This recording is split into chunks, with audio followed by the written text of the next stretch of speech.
I am really proud to stand here to be a part of the greatest state in this country and the state that takes this seriously, the state of Connecticut. We lead the way, and we need to continue to lead the way. But let's make something very clear right now. The United States has a gun problem. No question. It is a gun problem. This is not just a mental health issue. This is not a problem with not having enough armed security or people armed. If that were true, El Paso, Texas would not have been the subject of a horrendous murder.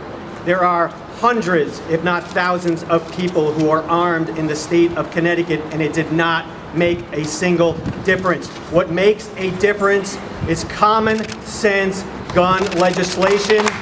We need to pass it and pass it today.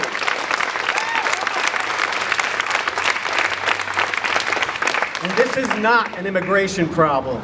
The people that are committing these crimes are American citizens, and they are armed with AR-15s, high-capacity magazines.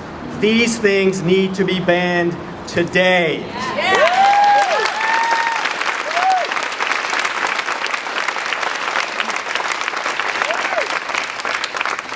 This is unacceptable, and it's irresponsible if we don't make a change right now. But this is a fixable problem.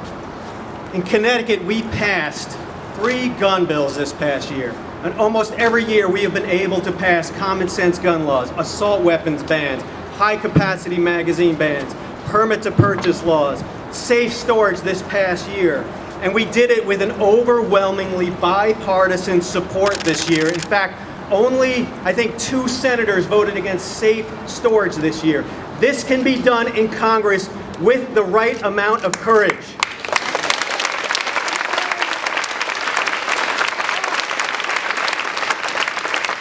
And I have 2 gentlemen to my right who have been leading the way, Senator Blumenthal and Representative Larson. Join them in saving lives, and do it today. We cannot wait any longer. And we need to use Connecticut as an example.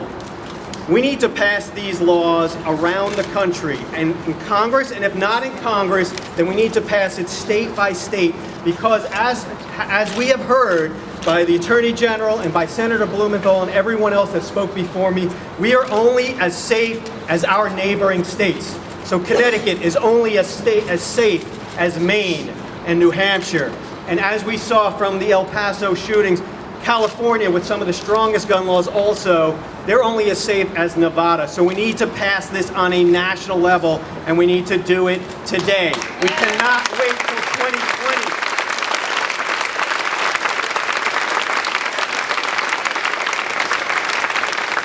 The tragedy at Dayton, Ohio, and I want to repeat this because we cannot forget what happened, because what we're hearing in the news, all too often, we hear it and it's forgotten. The news cycle moves on. And we need to make sure that we remember these things. 9 people were killed in Dayton, Ohio, and at least 27 were wounded Sunday morning in the 2nd mass shooting in our country in less than 24 hours, and the 3rd in a week.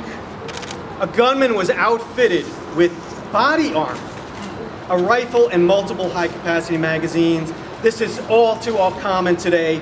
And these men we see in the news, they are there to destroy the fabric of our country. This has to change. And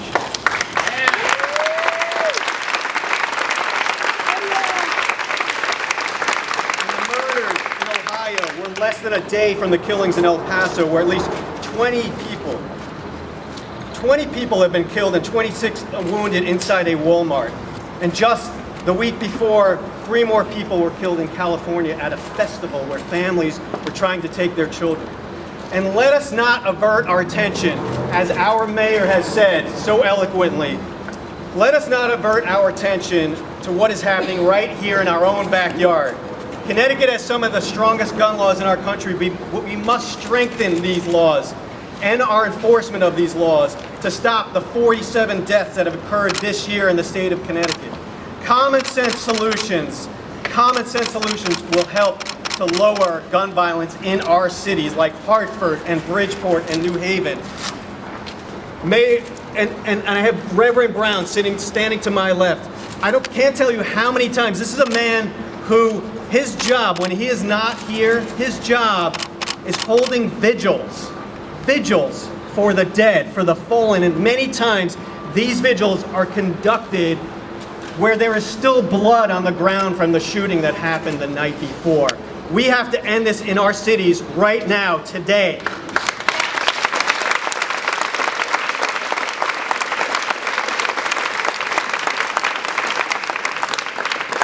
And 17 hours before the California shooting, there was another festival that didn't get as much media attention. This was a shooting in Brownsville, New York, in Brooklyn, where 12 people were shot and 1 dead at this festival. And just yesterday, 8 people were shot and 1 person was killed in the west side of Chicago. This must be stopped. We need to concentrate on urban gun violence as well, and we need the help of the media to do that.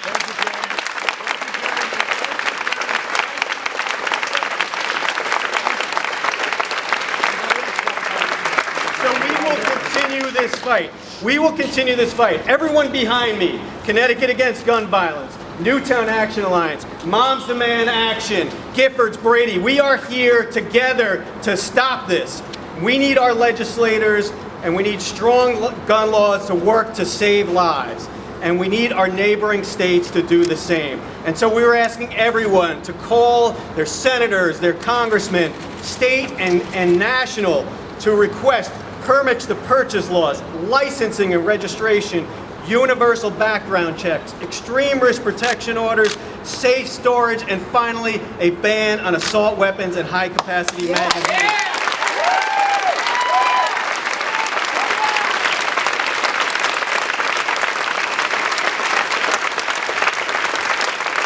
And the last time I checked, we lived in a democracy. A democracy. And a democracy relies on voting. Go get them. Relies on voting. So we need to take a vote in Congress today. Because without a vote, our country just becomes a dictatorship. So let our senators vote and let them vote today.